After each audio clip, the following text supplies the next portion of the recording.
सुप्रभात बच्चों हम कक्षा छठी का बचपन पाठ पढ़ रहे हैं। कृष्णा सोबती जी के द्वारा ये लिखा हुआ है, अभी कंप्लीट नहीं हुआ है।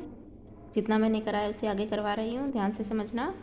शिमला के काफल भी बहुत याद आते हैं, खट्टे मीठे, कुछ एकदम लाल, कुछ गुलाबी, रस भरी कसमल। सोचकर ही मुंह में पानी भर आए। चेस्टनट एक और गजब की चीज़, आग पर भूने जाते फिर छिलके उतार कर मुँह में। चना जोर गरम, अनारदाने का चूरन, हाँ चने चोर गरम की पुड़िया जो तब थी वह अब भी नज़र आती है। पुराने कागजों से बनाई हुई इस पुड़िया में निरा हाथ का कमाल है। नीचे से तिरछी लपेटते हुए ऊपर से इतनी चौड़ी कि चने आसानी से हथेली पर पहुंच जाए। एक वक्त था जब फिल्म का गाना चना जोर गरम, बाबू मैं लाया मज़ेदार चना जोर गरम उन दिनों स्कूल के हर बच्चे को आता था। शिमला के काफल, जो लेखिका हैं वो शिमला के एक काफल फल होता है उनको याद कर रही है। उनका टेस्ट खट्टा मीठा था, कुछ लाल थे कुछ गुलाबी, ठीक है। रस भरी कसमल, रस से भरे हुए होते थे वो। कसमल मतलब कसम से, वो इतने टेस्टी लगते हैं, लेखिका को सोचकर ही उनके मुंह में पानी आ जाता है। चेस्टनट भी एक वस्तु होती है खाने की, जो आग पर भूनकर फिर छिलके उतार कर खाई जाती है। और लेखिका किसे याद कर रही है खाने की वस्तु? चना जोर गरम और अनारदाना, ठीक है। चना जोर गरम जो बेचते थे, पुड़िया में बांध कर उन्हें देते थे। और चना जोर गरम एक गाना आता था पहले, ठीक है, वो भी लेखिका को याद आता है। कुछ बच्चे पुड़िया पर तेज मसाला बुरकवाते, पूरा गिरजा मैदान घूमने तक एक पुड़िया चलती। एक एक चना पापड़ी मुंह में डालने और कदम उठाने में एक खास ही लय रफ्तार थी। छुटपन में हमने शिमला रिज पर बहुत मज़े किए हैं। घोड़ों की सवारी है, शिमला के हर बच्चे को कभी न कभी यह मौका मिल ही जाता है। शिमला रिज, जो शिमला के ये जो मैदान था, ये गिरजा मैदान की बात वो कर रहे हैं ना, ये है वो। यहाँ पर वो क्या करते थे? घोड़ों की सवारी। वहाँ पर घोड़े ज़्यादा मिलते हैं, घोड़ों की सवारी की जाती है। तो कह रहे हैं कि हर बच्चे को कभी ना कभी तो मौका मिल ही जाता है घोड़े की सवारी करने का वहाँ पर, ठीक है। आगे देखो, हम जाने क्यों घोड़ों को कुछ कमतर करके समझते, उन पर हंसते थे। ननिहाल के घोड़े कुछ हृष्ट पुष्ट और खूबसूरत, उनकी बात फिर कभी। वो अपने ननिहाल के, अपने नाना के घर के जो घोड़े थे उनके बारे में भी याद करती है, लेकिन कह रही है कि उनके बारे में हम फिर कभी बात करेंगे। शाम को रंग बिरंगे गुब्बारे, और शाम को किससे खेलते थे? रंग बिरंगे गुब्बारों से। सामने जाकू का पहाड़, वहाँ एक पहाड़ है जिसे जाकू कहते हैं। ऊंचा चर्च, चर्च मतलब गिरजाघर। चर्च की घंटियां बजती तो दूर दूर तक उसकी गूंज फैल जाती। लगता इसके संगीत से प्रभु यीशु स्वयं कुछ कह रहे हैं। गिरजाघर जो होता है चर्च, उसमें यीशु भगवान की पूजा होती है, ठीक है।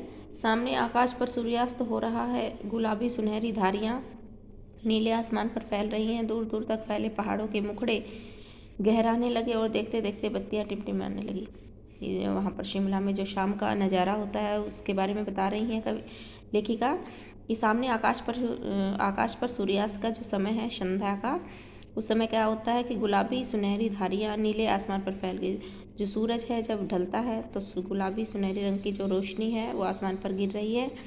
दूर दूर तक पहाड़ जो फैले हुए हैं उनके मुखड़े गहराने लगे। मुखड़े गहराने का मतलब अब धुंधले होने लगे हैं। क्यों? क्योंकि शाम हो रही है, अंधेरा धीरे धीरे छाने लगा है। और देखते देखते बत्तियाँ टिमटिमाने लगी। रात हो गई है तो लाइटें जल गई हैं। रिज पर की रौनक, और मॉल की दुकानें, जो रिज है मैदान, वहाँ की रौनक देखते ही बनती है। मॉल की जो दुकानें हैं उनकी लाइटें चमक रही हैं। स्कैंडल पॉइंट भी वहाँ एक जगह है, उनकी भीड़ से उभरता कोलाहल। और स्कैंडल पॉइंट एक जगह है जहाँ पर शाम के समय भीड़ हो जाती है और वहाँ से बहुत शोर भी सुनाई देता है। सर्वर स्कैंडल पॉइंट के ठीक सामने उन दिनों एक दुकान हुआ करती थी जिसके शोरूम में शिमला कालका ट्रेन का मॉडल बना हुआ था। स्कैंडल पॉइंट जो है वहाँ जगह, उसके सामने एक दुकान थी जिसके शोरूम में शिमला कालका ट्रेन का मॉडल, एक ट्रेन है जो शिमला से कालका तक चलती है, उस ट्रेन का मॉडल बना हुआ था। इसकी पटरियाँ, उस पर खड़ी छोटे छोटे डिब्बों वाली ट्रेन, एक और लाल टिन की छत वाला स्टेशन, और सामने सिग्नल देता खंबा, थोड़ी थोड़ी दूर पर बनी सुरंगें।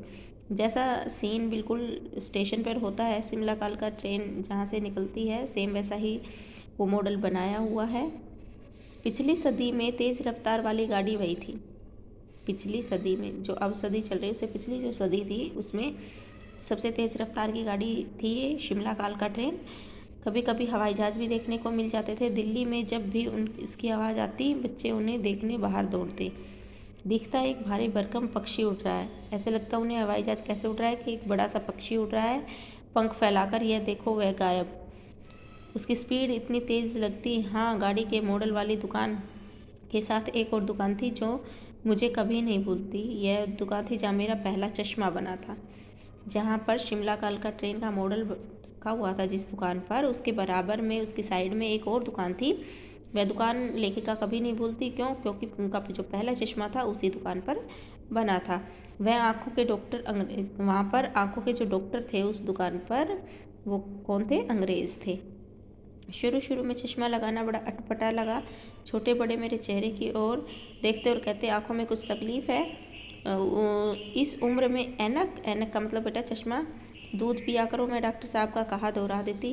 कुछ देर पहनूंगी तो ऐनक उतर जाएगी। जब वो चश्मा लगवाने के लिए गई तो डॉक्टर ने कहा होगा कि कुछ समय अगर तुम चश्मा पहनोगी तो ये चश्मा तुम्हारा उतर जाएगा, मतलब फिर तुम्हें लगाने की ज़रूरत नहीं पड़ेगी। तो जब भी कोई उसे कहता कि दूध पिया करो, सलाह देता कि आँखों में ऐसी तकलीफ़ नहीं होगी, तो कहती कि डॉक्टर ने कहा है कि मैं कुछ देर पहनूंगी तो मेरा चश्मा उतर जाएगा। वैसे डॉक्टर साहब ने पूरा आश्वासन दिया था, लेकिन चश्मा तो अभी तक नहीं उतरा। नंबर बस कम हो रहा था। मैं अपने आप इसकी जिम्मेवार हूँ। जब आप दिन की रोशनी को छोड़कर रात में टेबल लैंप के सामने काम करेंगी तो इसके अलावा और क्या होगा। लेखिका बता रही है कि चश्मा चढ़ने में जो जिम्मेवार है वो खुद है, क्योंकि वो दिन में पढ़ाई ना करके रात को टेबल लैंप के सामने काम करती थी। ठीक है, इसलिए उन्हें चश्मा लगा। जब पहली बार मेरा चश्मा लगाया तो मेरे एक चचेरे भाई ने मुझे छेड़ा। चचेरा भाई मतलब चाचा का बेटा। चचेरे भाई ने मुझे छेड़ा, देखो कैसी लग रही है। उनका मजाक उड़ा रहे हैं। आगे देखो बच्चों। आँख पर चश्मा लगाया ताकि सूझे दूर की, यह नहीं लड़की को मालूम सूरत बनी लंगूर की। ठीक है, ये कविता के तौर पर उसके भाई ने बोला है कि आँख पर चश्मा लगाकर वो ऐसी लग रही है, लंगूर की जैसी लग रही है। मैं खींची कि मुझ पर यह क्यों दोहराया जा रहा है, पर शेर बुरा न था। मुझे बुरा तो लग रहा था, लेकिन वो शेर जो उसने बनाया वो बुरा नहीं था। जब वह चाय पीकर चले गए तो अपने कमरे में जाकर आईने के सामने खड़ी हो गई। कई बार अपने को देखा, ऐनक उतारी, फिर पहनी, फिर उतारी, देखती ही रही। मैं शीशे के सामने खड़ी होकर अपने आप को देख रही थी कि क्या मैं वास्तव में ऐसी ही लग रही हूँ। ठीक है, बार बार ऐनक उतार रही थी, पहन रही थी और अपने आप को देख रही थी। सूरत बनी लंगूर की, नहीं नहीं नहीं, हाँ हाँ, कि क्या मैं लंगूर जैसी लग रही हूँ? अरे नहीं, कभी उन्हें लगता कि हाँ लग रही हूँ, कभी लगता कि नहीं लग रही हूँ। ठीक है, आगे देखो। मैंने अपने छोटे भाई का टोपा उठाकर सिर पर रखा। कुछ अजीब लगा। अपने छोटे भाई का जो टोपा था वो उठाकर सिर पर रखा तो उन्हें थोड़ा अजीब लगा और थोड़ा अच्छा भी लगा और मजाकिया भी लगा। तब की बात थी, अब तो चेहरे के साथ घुल मिल गया है चश्मा। तब अजीब लगता था, शुरू शुरू में लगा था चश्मा, लेकिन अब तो चेहरे के साथ ये घुल मिल गया है, मतलब अब तो फकता है ये चेहरे पर। जब कभी उतरा होता है तो चेहरा खाली खाली लगने लगता है। याद आ गया वह टोपा, काली फ्रेम का चश्मा, लंगूर की सूरत। हाँ, इन दिनों शिमला में मैं सिर पर टोपी लगाना पसंद करती हूँ। मुझे कई रंगों की जमा कर ली है, कहाँ दुपट्टों का ओढ़ना और कहाँ सहल सुबीते वाली हिमाचली टोपियाँ। वो कह रही हैं कि अब मुझे वापस से वो टोपा भी याद आ रहा है और काली फ्रेम का वो चश्मा भी याद आ रहा है और वो लंगूर की सूरत भी याद आ रही है। और आजकल मैं दुपट्टा नहीं ओढ़ती हूँ, उसकी जगह मुझे सिर पर हिमाचली टोपी, ठीक है, शिमला में मैं टोपी लगाना पसंद करती हूँ। मैंने कई रंगों की जमा कर ली है। वो कह रही हैं कि पहले हम दुपट्टा ओढ़ते थे, लेकिन मुझे अब हिमाचली टोपियाँ का मतलब जो शिमला में टोपियाँ मिलती हैं ख़ास तरह की होती हैं, उन्हें पहनना बहुत पसंद है, क्योंकि उन्हें पहनना आसान रहता है, संभालने की दिक्कत नहीं होती है। ठीक है, तो ये पाठ था बेटा बचपन, कृष्णा सोबती जी के द्वारा लिखा हुआ है। इसमें लेखिका ने अपने बचपन की बातें हम लोगों से शेयर की हैं।